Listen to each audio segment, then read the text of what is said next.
षष्ठ श्रेणी अभिभावक को नमस्कार। हरिओम पिलामने मु आज तुमर तृतीय वीडियो नहीं आज आसी पिलामने कुह तो एही हम विश्व को किए सृष्टि करिछि? स्वयं भगवान। एते छोट कीटरू आरंभ करी विशाल आमे जेमिति मनीष पशु सब के सृष्टि करचंती सेही परम ब्रह्म सेही भगवान। तो भगवान ए होची एक अजब सृष्टि जो थरे की फूल को रंग देइछंती। प्रजापति को हमें देखिले कोचे वाह की सुंदर अछि से भी भगवानंकर सृष्टि। पिला माने हमको बेले बेले आश्चर्य लागे एमिति केमिति हेछि एटा को किए करिछि किए आरंभ करिथिला। हम मन रे अनेक गुडे प्रश्न जात हुए पिला माने ए बेले बेले हमें देखु छोट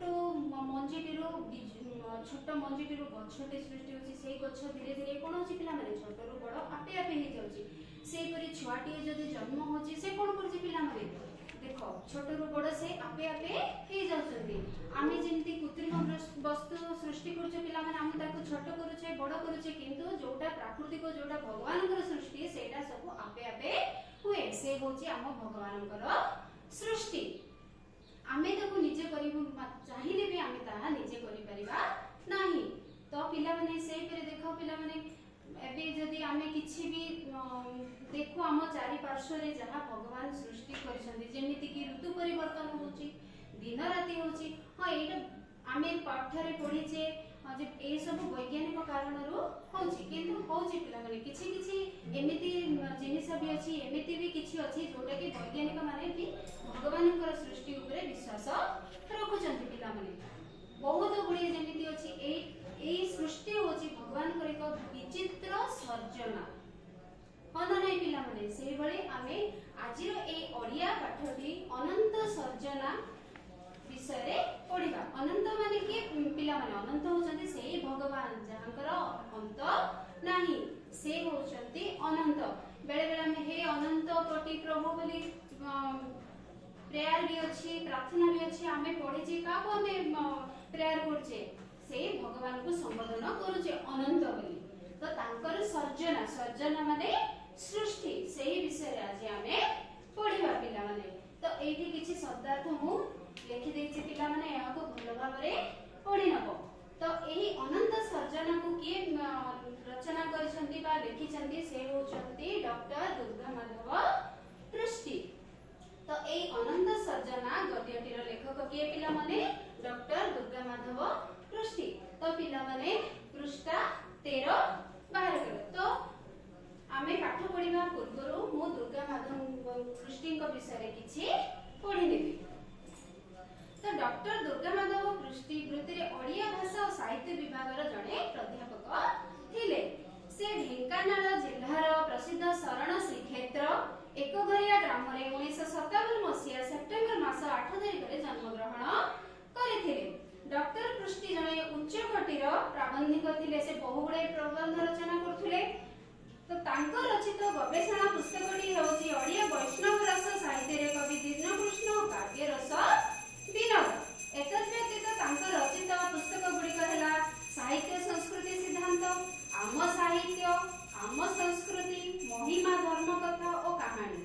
श्री जगन्नाथଙ୍କ साहित्य संस्कृति। एहा छडा से पुण्यपराग नाम एक कविता ग्रंथ और जननी नाम एक क्षुद्र उपन्यास रचना करी ओडिया साहित्य को से समृद्ध करि परिछन्ती। तो पिला माने ए तो हे गला हम लेखकक परिचय। तो पिला माने आमे आरंभ करिबा हम अनंत सर्जना पाठटी। तो चलो पिला माने आमे एहको पढि नबा एवं बुझी नबा। नीलकंठ रथ नैष्टिक ब्राह्मण ए अंचल रे जने पंडित भाबरे ख्याति अछि। ज्योतिष विद्या कर्मकांड सहित देवानी हिसाब किताब रे मध्य ढेर दक्षता अछि।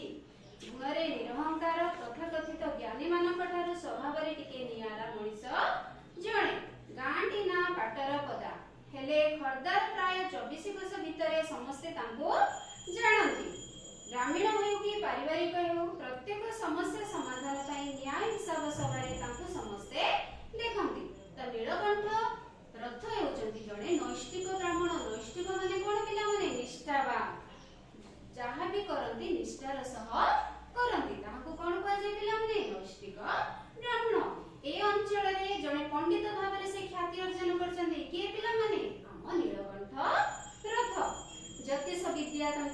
थिला कर्मकांड माने जो पूजा विधि करा जाय ना पिला माने ताकू कहा जाय कर्मकांड से भी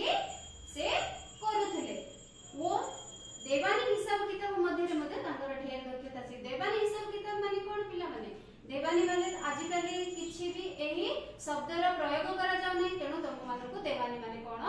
जणा नथिबो पिला माने देवानी माने आगो काळरे राजांको ठारे रही जो हिसाब पत्र बुझुथिले सेमाननको देवानी बोली कुआ जाउथुला तो से देवानी काम बा हिसाब किताब रे मध्ये तांकर दक्षता थिला काहार पिला माने हम नीलकंठ रथंकर गुण रे निरहंकार तथाकथित ज्ञानी मानकटर स्वभाव रे टिके नियारा मनिष थिले से तांकर गुण केमिति थिला निरहंकार जार की अहंकार किछि भी नथिला से अहंकारहीन थिले से जो अन्य ज्ञानी गुड़ाक थिले एबे जदि जने ज्ञानी से निजको बहुत गर्व अनुभव करे किंतु से सेमिति नथिले से ज्ञानी किंतु तांकर मन रे किछि भी अहंकार नथिला से समस्त ठारू नियारा मनिष नियारा माने कोन पिला माने नियारा माने अलगा से थिले अलगा मनिष गांटी ना पाटर पदा तो गांर ना कोन पिला माने पाटर पदा हेले खरदार प्राय 24 कोस भितर समस्त तांकु जानंती तो खरदार ठो प्राय 24 किलोमीटर दूर पर्यंत तांकु समस्ते जानंती काहाकू नीलकंठ रथंकु ग्रामीण हेउ कि पारिवारिक हेउ प्रत्येक समस्या समाधान पाई न्याय हिसाब सबरे तांको समस्त देखंती गां रे हेउ किबा परिवार रे कोनोसी भी समस्या थिबो ताहले सेही समस्या रो समाधान करिबा पई समस्त तांको डाकंती ता अर्थ समस्तंकर परिवार रो जहा भी किछि समस्या थिला से समाधान करूथुले माघ मास रे जाडुआ शीत छाडी न थाए एले सूर्यंकर ताप क्रमे क्रमे प्रखरता प्रकाश करी आसु थाए कर्मजीवी ठारू बुद्धिजीवी पर्यंत समस्ते अधा खरा अधा छाई को आदरी नेबा पई प्रस्तुत थांती समय प्राय दिन 10टा खंडगिरिया तळिया अंचल बुदा बुदा जंगल भितरे धड़ा धड़ा रंगर गाई चरु थांती चिलिकार नील जल राशि रे एरा पक्षी भासुथिबा भली ब्रह्म सृष्टि हेउ थाए अबा तो माघ मास रे तो पिला माने जानि छ माघ मास रे बहुत शीत हुए बहुत प्रचंड शीत हुए तो माघ मास रे हमर शीत चाली थाए शीत छाडी न थाए धीरे धीरे कोन होथे से समय हम सूर्यंकर प्रताप बा किरण बा ताप कोन हुए धीरे धीरे तेज होई आसु थाए कर्मजीवी ठारू बुद्धिजीवी पर्यंत समस्त अधा खरा अधा छाई को आदरी नेबा प्रस्तुत थांती तो पिला माने जो माने काम करंती बा वृत्ति करंती सेमानकु तो अधा खरा हो किबा छाई हो किबा वर्षा हो सेमानकु तो निज काम करिबा को जीवा को पड़िबो तो एही अधा खरा अधा छाई को कर्मजीवी एवं बुद्धिजीवी माने कोन करि नैथिले आदरी नैथिले समय प्राय दिन 10टा तो समय केतडा हेतिला पिला माने 10टा खंडगिरी रे तळिया अंचल माने कोन पिला माने पहाड़ रो तळ अंचल को कहा जाय बुदा बुदा जंगल भितरे धळा धळा रंगर गाय चरुथांती तो पिला माने देखिथिबो पहाड़ रे जेमिति बण जंगल बुदारे परिपूर्ण होई थाए सही परि ता तळ अंचल भी सही परि थाए और सही जगह मानकर कोन करंती पिला माने हम गाय गरु सब चरिबा को जानती चरिबा को माने कोन घास पत्र खाइबा को जानती तो सही बुदा बुदा जंगल भितरे हम सेठरे कोन देखा जाउतला धळा धळा रंगर गाय गरु गुडा को चरिबार देखा जाउतला चिलिकार नील जल राशि रे एरा पक्षी भास्तुबा बेले ब्रह्म सृष्टि होता बा पिला माने जदि चिलिका देखिथिबो ताहाले देखिथिबो चिलिका रे विभिन्न रंगर पक्षी माने कोन करंती सेही थांती एवं चिलिकार जल राशि रे कोन हुए बहुत धळा धळा पक्षी गुडा को भासु थांती तो एही बुदा बुदा जंगल भितरे धळा धळा रंगर गाय केमिति देखा जाउतले जेमिति कि हम चिलिका रे कोन पक्षी गुडा को भासुचंती सेही बळे देखा जाउतला तारी मध्ये उबाहले जणे लंगड़ा सन्यासी तंबा रंग भली देह अनंत नागफणा तळिला भली मुंड उपरे पिंगळ जटा साळंप्रासु लंबा शरीर कटिरे बकळ कोपिन पाख गाँरु मंदिर पूजा सारी एका एका बुदा जंगल भितर देई लंबी जाइथिबा चला बाटरे घर मुआ हेउथांती रथ आपणे साक्षात एभली जणे विरल साधुଙ୍କୁ देखि साष्टांग हेले नीलकंठ बाबू तो से जेतेबेले सेही समय रे को समय जेमिति कि सेही पर्वतर पाद देश रे जो पशु गुडा को गाय गुडा को जो चरुथुले सेही समय रे कोन हेले गोटे लंगड़ा सन्यासी से आरो उभाले माने कोन हेले से कोटरो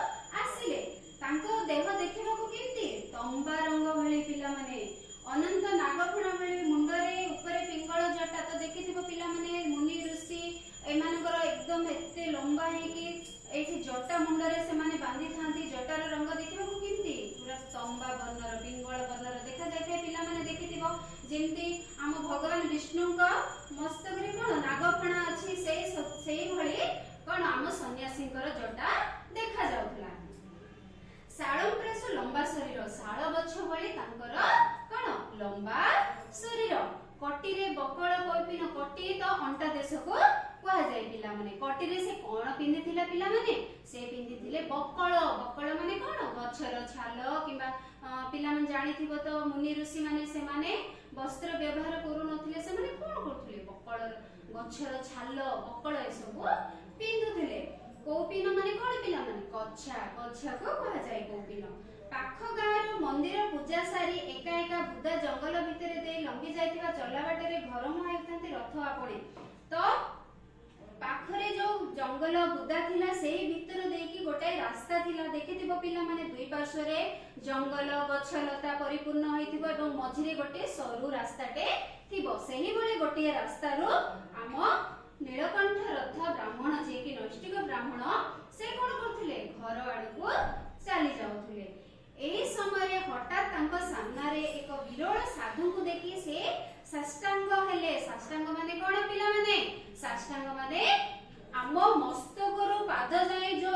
पूरा लंबा है आमे जो प्रणाम करबा पिला माने ताको कहा जाए साष्टांग। तो एकदम सोई पड़ी की जो नमस्कार करा जाय नै पिला माने देखिथिबो सेही बळी से साधु को कोन कले प्रणाम कले किए नीलकंठ बाबू। साधु महात्मा महिमा अलेख कहि दुई हाथ टेकी दे आशीर्वाद कले। जेतेबेले नीलकंठ रथ साधु महात्मा को कोन कले साष्टांग प्रणाम कले तो आम साधु महात्मा कोन कले दुई हाथ को टेकी दे एमिति टेकी दे पिला माने आशीर्वाद देले। आशीर्वाद दे कोन कहिले महिमा अलेख। तो पिला माने आम गाँ रे भी महिमा अलेख मंदिर अछि जानिथिबो सेठारे साधु माने भी अछंती से माने किपरि वस्त्र परिधान करिसंती किपरि सेमानको मुंडरे जटा अछि जदी देखिथिबो तम मानको किछि भी कष्ट हबनी पिला माने। तो से आशीर्वाद देले नीलकंठ हाथ जोड़ी सळकी बसंती साधु पुरुष आज्ञा देले बाबा आम्भे तुषात। तो महिमा अलेख जेतेबेले आशीर्वाद देले साधु बाबा जेतेबेले आशीर्वाद देले सेही समय नीलकंठ कोन कले हाथ जोड़ी की बसिले तांको सामना रे सीधा होई। सेतेबेले साधु महात्मा साधु पुरुष कोन कले ना नीलकंठ रथ को कोन कले आज्ञा देले आमे तुषात आमे कोन तुषात माने कोन पिला माने शोषी से शोषिला थिले तांको शोष लागुथला। आम्भ निमते किछि पानीय व्यवस्था करो आमे ए वृक्ष मेळे अवस्थान करूछु। तो ताको कोन कहले आमको मते शोष लागुछि मो पई किछि पानीय जलर व्यवस्था करो मु ए वृक्ष मूଳରେ ए गछरे पाखरे मु अछि। नीलकंठ आचंबित हो गले। नीलकंठ बाबू कोन हेले आश्चर्य हो गले। कोन पई से आश्चर्य हो गले ना जंगल कंटाबद्ध पूर्ण जंगल कोन थिला कंटाबुदा पूर्ण होई कि थिला पाख आखरे कोठी भी जलाश्रय नथिला। जलाश्रय माने कोन पिला माने जोठी पानी थाए जेमति कि कुओ पोखरी नदी नाळ एमानको कोन कह जाय पिला माने जलाश्रय बोली कह जाय। तो सेई पाखरे से जंगल पाखरे किछि भी जलाश्रय नथिला। विस्मयभूत होई पचारिले बाबा साधु महात्मा नीलकंठक व्यग्रता बुझी पारी उत्तर देले जाओ सेई गोरुकल निकटरे गोपाल को आंब कथा कहि किछि दुग्धर व्यवस्था करो। नीलकंठ आज्ञा दिन सेवकटी एपरि आदेश पालन करे। जेतेबेले साधु बाबा तांको कोन कले आज्ञा देले कि मो पई किछि पानीय जल नै आसे सेई समय रे नीलकंठ कोन कले आश्चर्य गेले कारण सेई पाखरे किछि भी जलाश्रय नथिला। तो से केमिति पानीय जलर व्यवस्था करिवे। तो पिला माने हमको जदी किछि काम दिया जाय हम आख पाखरे ता न देखा जाय तो हमर कोन बढ़ी जाय व्यग्रता तत्परता बढ़ी जाय पिला माने। तो सेही परे नीलकंठकर तत्परता मध्ये पड़ी गेला कारण से आख पाखरे किछि भी पानीय जलर व्यवस्था नथिला। तो तांकर व्यग्रता को बुझी पारी साधु महात्मा कोन कले तांको कहिले जाओ सेई पाखरे गोटे गोरुकल अछि सेई पाखरे सेई गोपाल को आंभ कथा कहि किछि दुग्धर व्यवस्था करो। दुग्ध माने कोन पिला माने दुग्ध माने होछि क्षीर। तो साधु महात्मा कहिले सेई गायळ जो टोका गाय सब चोरौची ताकू जाई किछि क्षीर मागी आनो। ତ ନୀଳକଣ୍ଠ ଆଜ୍ଞାଧୀନ ସେବକଟିଏ ପରି ଆଦେଶ ପାଳନ କଲେ। ଯେତେବେଳେ ସାଧୁ ମହାତ୍ମା ନୀଳକଣ୍ଠଙ୍କୁ ଆଜ୍ଞା ଦେଲେ ତ ସେ ଗୋଟେ ଆଜ୍ଞାଧୀନ ଭଳି ତାଙ୍କର ଆଜ୍ଞା କଣ କଲେ ପିଲାମାନେ ଆଦେଶ ପାଳନ କଲେ। ତ 15 ନମ୍ବର ପୃଷ୍ଠା ବାହାର କର ପିଲାମାନେ। ଗୋପାଳକୁ ଦୁଗ୍ଧ ପାଇଁ ନିବେଦନ କରନ୍ତେ ଗୋପାଳ ତାଚ୍ଛଲ୍ୟ କରି ଉତ୍ତର ଦେଲା ବାବାଙ୍କ ପାଇଁ ସେ ବନ୍ଧିଆ ଗାଈଟି ନିଅ। ତ ଯେତେବେଳେ ନୀଳକଣ୍ଠ ଯାଇ ଗୋପାଳକୁ କଣ କଲେ କିଛି କ୍ଷୀର ମାଗିଲେ, ଦୁଗ୍ଧ ମାନେ କଣ ପିଲାମାନେ କ୍ଷୀର, ତ କ୍ଷୀର ମାଗିଲେ ସେଇ ସମୟରେ ସେ ଗୋପାଳ କଣ କଲା ତାଚ୍ଛଲ୍ୟ କଲା। ତାଚ୍ଛଲ୍ୟ ମାନେ କଣ ପିଲାମାନେ ଉପହାସ କରି କହିଲା ବାବାଙ୍କ ପାଇଁ ସେ ବନ୍ଧିଆ ଗାଈଟି ନିଅ। ବନ୍ଧିଆ ଗାଈଟି ନେବା ପାଇଁ କହିଲା। ବନ୍ଧିଆ ଗାଈ ମାନେ କଣ ପିଲାମାନେ ଯାହାର ଛୁଆ କିଛି ନଥିବ, ଯାହାର ଛୁଆ ନଥିବ ସେଇ ଗାଈଟି ତ କେବେ ମଧ୍ୟ କ୍ଷୀର ଦବ ନାହିଁ, କିନ୍ତୁ ସେ ଉପହାସ କରି ସେ ବନ୍ଧିଆ ଗାଈଟି ନେବା ପାଇଁ ବୋଲି କହିଲା। ସେ ତାଙ୍କ ଇଚ୍ଛାରେ ଦହନ କରି କ୍ଷୀର ପାନ କରିବେ। ଆଉ ପୁଣି ସେ ଗୋପାଳ କଣ କହିଲା ପିଲାମାନେ କି ସେ ବନ୍ଧିଆ ଗାଈଟିକୁ ନେଇକି ସେ ନିଜେ ଦହନ କରିକି କ୍ଷୀର ପିଇବେ। ଦହନ ମାନେ କଣ ପିଲାମାନେ ଯୋଉ କ୍ଷୀର ବାହାର କରିବା, ଆମେ ଯୋଉ କହିବା ଗାଈଟିକୁ ଦହନ କରିବା ବା ଦୁହିଁବା କହୁଛେ, ତ ତାକୁ କହିବେ ଦହନ। ତ ବନ୍ଧିଆ ଗାଈଟିର କ୍ଷୀର ବାହାର କରିକି ସେ ପିଇବେ ବୋଲି କହିଲା। ନୀଳକଣ୍ଠ ଲଜ୍ଜିତ ହେଇଗଲେ। ତ ଲଜ୍ଜିତ କରିବେ ନା ନାଇଁ, ଯୋଉ ଗାଈ କେବେ ବି କ୍ଷୀର ଦେଇ ପାରିବନି ସେଇ ଗାଈକୁ ନେଇ ସାଧୁ ମହାତ୍ମାକୁ କେମିତି ଦେବେ, ତେଣୁ ସେ ନିଜକୁ ନିଜେ ଲଜ୍ଜିତ ମନେ କଲେ। ପାଖ ପଡିଶା ଗାଁର ଚିହ୍ନା ଗୋପାଳ ହୋଇଥିଲେ କଣ ନା କଣ କହିଥାନ୍ତେ ବା କରିଥାନ୍ତେ, ଇଏ ତ ଅଜଣା ଲାଗୁଛି। ପୁଣି ବୟସରେ ଭାରି ଚପଳ, କଣ ବା କହିବେ। ସାଧୁ ବାବାଙ୍କ ପାଖରେ ଫେରାଦି ହୋଇ ସବୁ କଥା ଜଣାଇଲେ। ତ କଣ ହେଲା, ସେ ଭାବିଲେ ଯଦି ନିଜ ଗାଁର ହେଇଥାନ୍ତା, ଚିହ୍ନା ହେଇଥାନ୍ତା, ତାହେଲେ ସେ କିଛି ବି କରିପାରିବେ, କିନ୍ତୁ ସେଇ ଗୋପାଳ ସେ ଗୌଡ଼ଟା କଣ ସେ ତାଙ୍କର ଚିହ୍ନା ନଥିଲା। ଆଉ ସେ କଣ ବୟସରେ ବି ଭାରି ଚପଳ, ତ ଦୁଷ୍ଟାମୀ ମଧ୍ୟ ସେ ଛୋଟ ବି ଥିଲା, ତ ତାକୁ କଣ ବା ସେ କହିବେ। ତେଣୁ ସେ କଣ କଲେ ସାଧୁ ବାବାଙ୍କ ପାଖରେ ଯାଇକି ଅଭିଯୋଗ ଜଣାଇଲେ। କଣ ଅଭିଯୋଗ, ସେ ଗୋପାଳଟି କେମିତି ତାଙ୍କୁ ବନ୍ଧିଆ ଗାଈର କ୍ଷୀର ଦୁହିଁବା ପାଇଁ କହିଲା। ସେଇ ଅଭିଯୋଗଟି ଯାଇ ସେ ସାଧୁ ମହାତ୍ମାକୁ ଜଣାଇଲେ। ନୀଳକଣ୍ଠଙ୍କ କଥା ଶୁଣି ସାଧୁ ବାବା ଅବିଚଳିତ ଭାବରେ ସ୍ଥିତପ୍ରଜ୍ଞ ଭଳି ପୁଣି ଆଦେଶ ଦେଲେ, ଯାଅ ଗୋପାଳକୁ ସେହି ବନ୍ଧିଆ ଗାଈଟିକୁ ଆମ ନିକଟକୁ ଆଣିଦେବା ପାଇଁ କହି ଆସିବ। ଯେତେବେଳେ ନୀଳକଣ୍ଠ ସାଧୁ ବାବାଙ୍କ ଆଗରେ କଣ କଲେ ଅଭିଯୋଗ କଲେ, କାହା ବିରୁଦ୍ଧରେ ଗୋପାଳ ବିରୁଦ୍ଧରେ, ତ ସେଇ ସମୟରେ ସାଧୁ ବାବା କଣ କଲେ ସ୍ଥିର ଭାବରେ ରହି ପୁଣି ତାଙ୍କୁ ଆଜ୍ଞା ଦେଲେ, ଯାଅ ଯାଇ ସେଇ ଗୋପାଳକୁ କୁହ କି ସେ ସେଇ ବନ୍ଧିଆ ଗାଈଟିକୁ ନେଇ ମୋ ପାଖକୁ ଆସିବ। ନୀଳକଣ୍ଠ ପୁଣି ତାହା ହିଁ କଲେ। ଗୋପାଳ ଏଥର ନିଜର ଗର୍ବ ଭାବ ଧରି ବନ୍ଧିଆ ଗାଈଟିକୁ ଧରି ସାଧୁ ବାବାଙ୍କ ପାଖରେ ଠିଆ ହେଲା। ନୀଳକଣ୍ଠ ସେମିତି ଗଲେ, ବାବାଙ୍କର ଆଜ୍ଞା ଶୁଣି ଆଦେଶ ଶୁଣି ଗଲେ, ଯାଇକି ଗୋପାଳକୁ କହିଲେ। ଗୋପାଳ ବହୁତ ଗର୍ବ ମନୋଭାବରେ କଣ କଲା, ସେଇ ବନ୍ଧିଆ ଗାଈଟିକୁ ଧରି ସାଧୁ ମହାତ୍ମାଙ୍କ ନିକଟକୁ ଆସିଲା।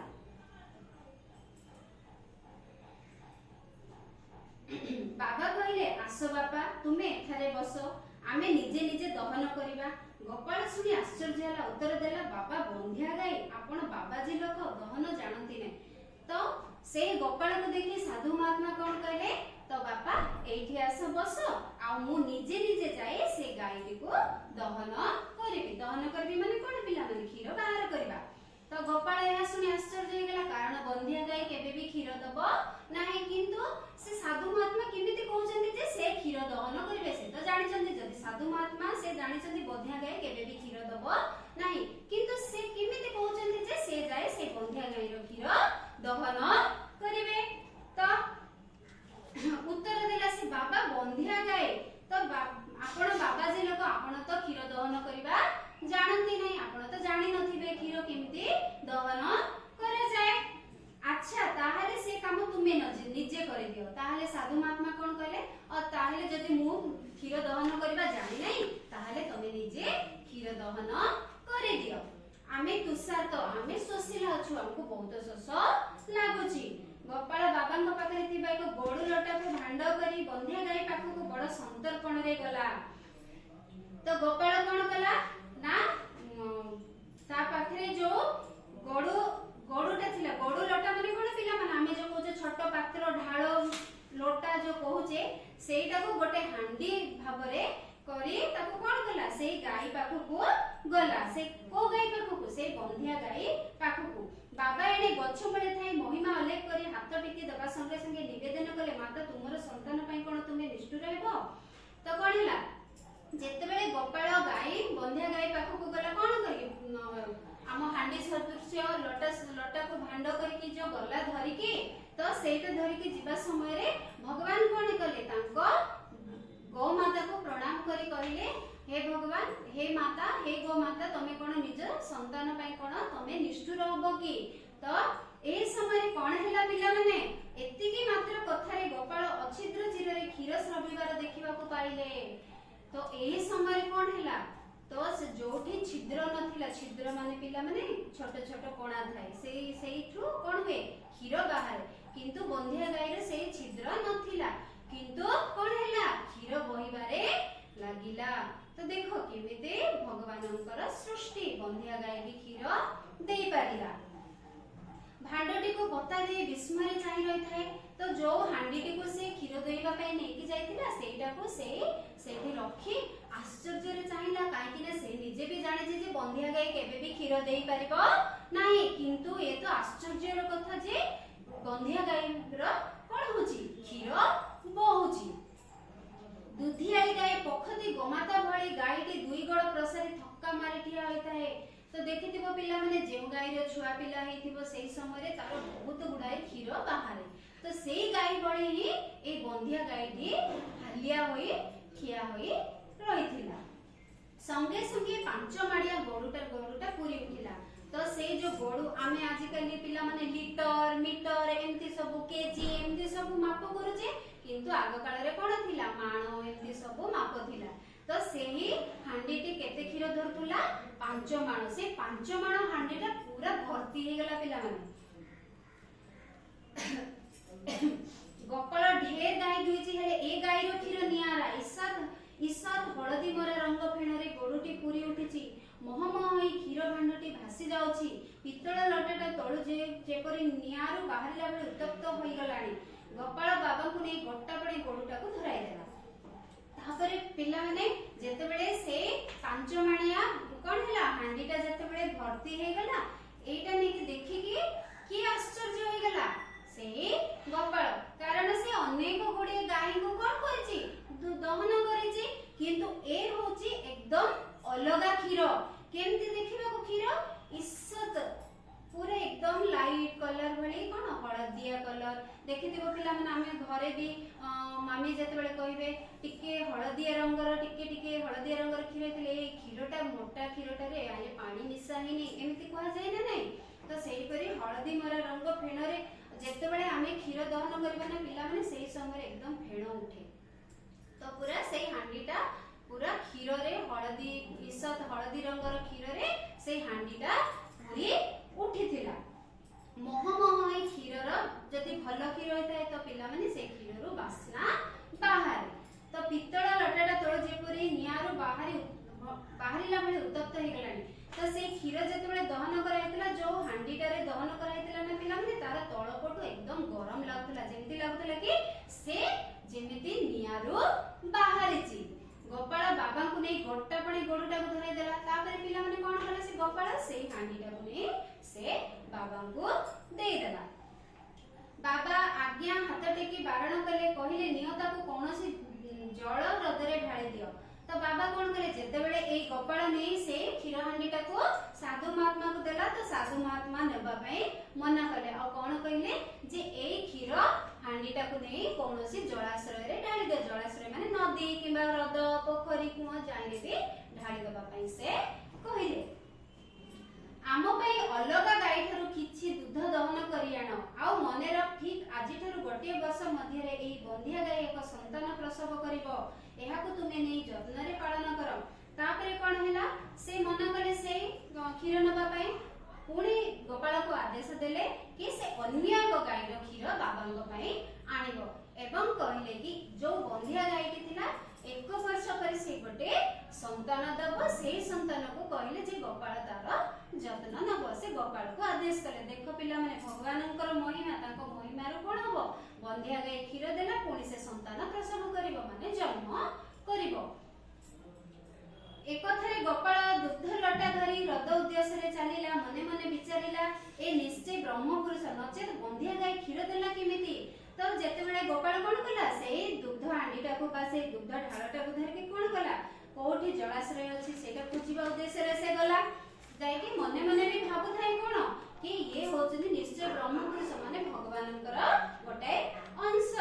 भगवान भी हैला नचेत बंधिया गाय किमते क्षीर देला सेटा तो असंभव बंधिया गाय केबे भी क्षीर जो गाईर छुआ पिला किछि नथिबे से केबे भी क्षीर देई परिबो नाही तो ई बंधिया गाय क्षीर देला केमते निश्चय होचंती भगवान से कोन करछि पिला माने से निजे निजे भाबुछि के गोपाल ता मने मने सेटा से भाबुछि कि ये होचंती निश्चय गोटे ब्रह्म पुरुष बा भगवान सहित समान भगवान बळी स्नान शौच करी एहंको पई क्षीर दहन करबा तापर से कोन भाबिला जे मु गाधेई कि मु गाधुआ पाधुआ सारिबी मो स्नान सारी कि मु सेही साधु बाबांक पई कोन करबी ना क्षीर दहन करबी एकथा चिंता करी प्राय 2 माइल दूरतारे थिबा एक पार्वती खाल भितरे जलाशय रे दुग्ध ढाळी दे स्नान करी फेरी आसंते देखिला वृक्ष मूଳରେ केही नाहंती ना अछंती साधु गोसाई ना अछंती सेही ब्राह्मण तो पिलाटी कोन कला से ह्रद खोजिबा जलाश्रय खोजिबा उद्देश्य रे जाइथिला से किछि दूर गला परे 2 किलोमीटर गला परे ताको पहाड़ पर्वत पाखरे गोटे जलाशय देखा गला से जलाशय रे से क्षीरटी को ढाली जे से जेतेबेले आसिला से वृक्ष मूल पाखको सेठी देखिला कि ना से साधु महात्मा थिले ना से ब्राह्मण थिले गोपाल साधु महात्मा बसिथिबा गच्छ मूल माटी ऊपर लथ लथ करे तिनि मुंडिया पकाई डाक देला शरण रख प्रभु महिमा लेख तापरे देखिला कि से गच्छ मूल रे किए नांती से सेतबेले जानि गला जे से होजति स्वयं अलेख महिमा भगवान तो से जो अलेख भगवान जो साधु भगवान महात्मा जो गच्छ मूल रे बसिथिले से गच्छ मूल रे कोन कला पिला माने पूरा जोरे ढो ढो करे मुंडिया मारिकरी से भगवान को कहला जे हे भगवान मते क्षमा कर तम शरण रे रखो प्रभु आमे भगवान को कोन चिन्हि परिबा कि से जते बेले कोन निज मन रे गर्व करके बंधिया गायटी देथिला किंतु से बंधिया गाय कोन कला पिला माने क्षीर देला पुणी संतान भी प्रसव करिवो एक कथा सुनले एक कथा का पाखरे संभव पिला माने केवल भगवान को पाखे जोटा मनुष्य पाखरे संभव नै तो से अलेख महिमा से साधु महात्मा किए थिले स्वयं अलेख भगवान तो से निजर दोष को मने पके से भगवान गोटारे शरणागत होला भगवान को क्षमा